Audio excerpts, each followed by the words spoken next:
जय श्री कृष्णा।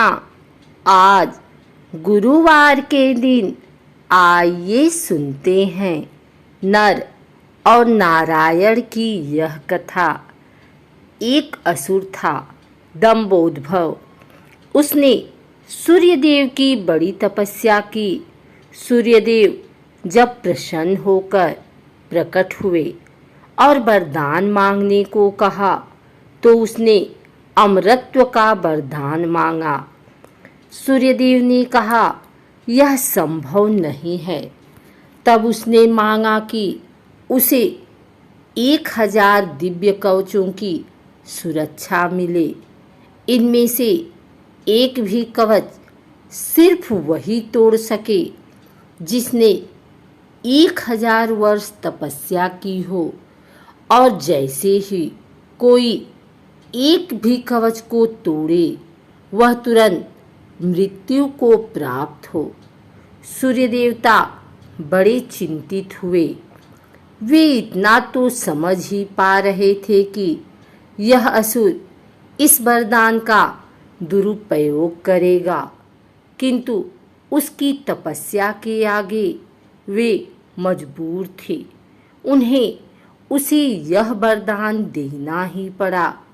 इन कवचों से सुरक्षित होने के बाद वही हुआ जिसका सूर्यदेव को डर था। दंभोदभव अपने सहस्त्र कवचों की शक्ति से अपने आप को अमर मानकर मनचाहे अत्याचार करने लगा। वह सहस्त्र कवच नाम से जाना जाने लगा। उधर सती जी के पिता दक्ष प्रजापति ने अपनी पुत्री मूर्ति का विवाह ब्रह्मा जी के मानस पुत्र धर्म से किया। मूर्ति ने सहस्त्र कवच के बारे में सुना हुआ था और उन्होंने श्री विष्णु से प्रार्थना की कि इसे खत्म करने के लिए वे आएं। विष्णु जी ने उसे आश्वासन दिया कि वे ऐसा करेंगे।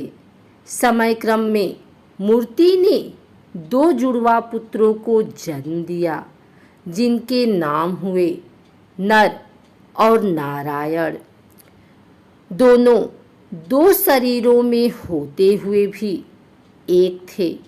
2 शरीरों में एक आत्मा।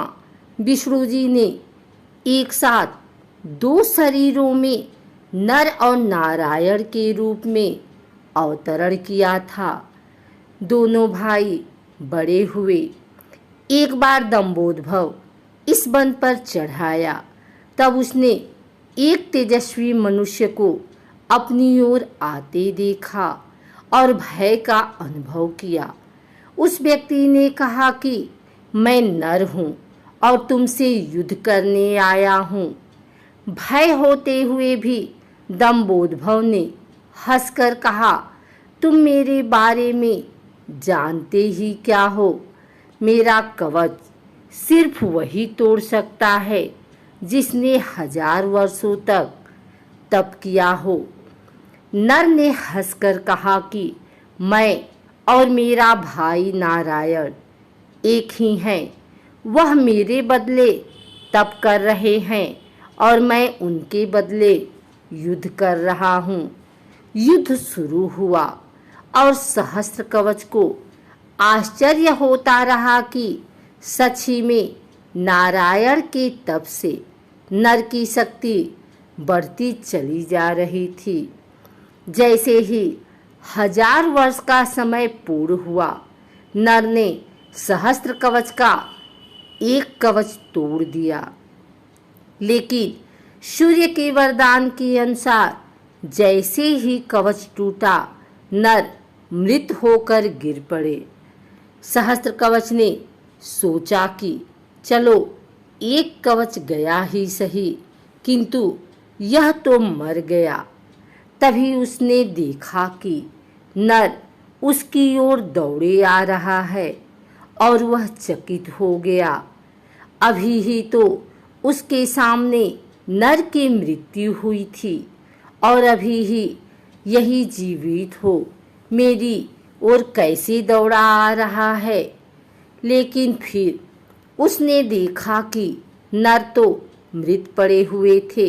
यह तो हूबहू नर जैसे प्रतीत होते उनके भाई नारायण थे, जो दंभोद्भव की तरफ नहीं बल्कि अपने भाई नर की तरफ दौड़ रहे थे।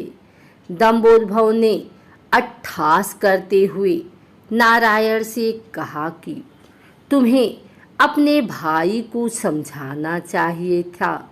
इसने अपने प्राण व्यर्थ ही गवा दिए। नारायण शांतिपूर्वक मुस्कुराए। उन्होंने नर के पास बैठकर कोई मंत्र पढ़ा और चमत्कारिक रूप से नर उठ बैठे।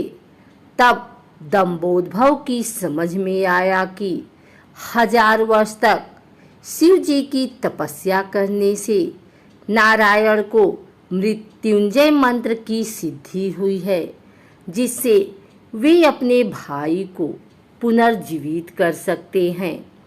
अब इस बार नारायण ने दंभोद्भव को ललकारा और नर तपस्या में बैठे।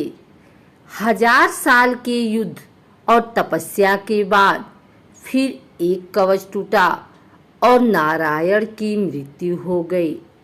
फिर नर ने आकर नारायण को पुनर्जीवित कर दिया और यह चक्र फिर चलता रहा। इस तरह 999 बार युद्ध हुआ। एक भाई युद्ध करता, दूसरा तपस्या। हर बार पहले की मृत्यु पर दूसरा उसे पुनर्जीवित कर देता। जब 999 कवच टूट गए तो सहस्त्र कवच समझ गया कि अब मेरी मृत्यु हो जाएगी। तब वह युद्ध त्याग कर सूर्यलोक भागकर सूर्यदेव के शरणागत हुआ। नर और नारायण उसका पीछा करते वहां आए और सूर्यदेव से उसे सौंपने को कहा, किंतु अपने भक्त को सौंपने पर सूर्यदेव राजी नहीं हुए।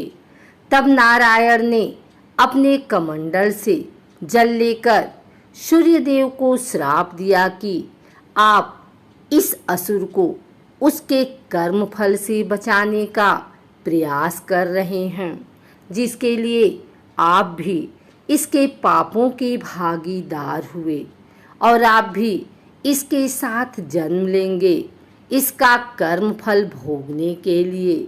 इसके साथ ही त्रेतायुग समाप्त हुआ और द्वापर का प्रारंभ हुआ। समय बाद कुंती जी ने अपने वरदान को जांचते हुए सूर्यदेव का आवाहन किया और कर्ण का जन्म हुआ। लेकिन यह आमतौर पर ज्ञात नहीं है कि कर्ण सिर्फ सूर्यपुत्र ही नहीं है, बल्कि उसके भीतर सूर्य और दंभोद्भव दोनों हैं। जैसे नर और नारायण में 2 शरीरों में एक आत्मा थी, उसी तरह कर्ण के एक शरीर में 2 आत्माओं का वास है, सूर्य और सहस्त्र कवच। दूसरी ओर नर और नारायण इस बार अर्जुन और कृष्ण के रूप में आए। कर्ण के भीतर जो सूर्य का अंश है वही उसे तेजस्वी वीर बनाता है, जबकि उसके भीतर दंभोद्भव भी होने से उसके कर्मफल उसे अनेकानेक अन्याय और अपमान मिलते हैं और उसे द्रौपदी का अपमान और ऐसे ही अनेक अपकर्म करने को प्रेरित करता है। यदि अर्जुन कर्ण का कवच तोड़ता तो तुरंत ही उसकी मृत्यु हो जाती, इसीलिए इंद्र उससे उसका कवच पहले ही मांग ले गए थे।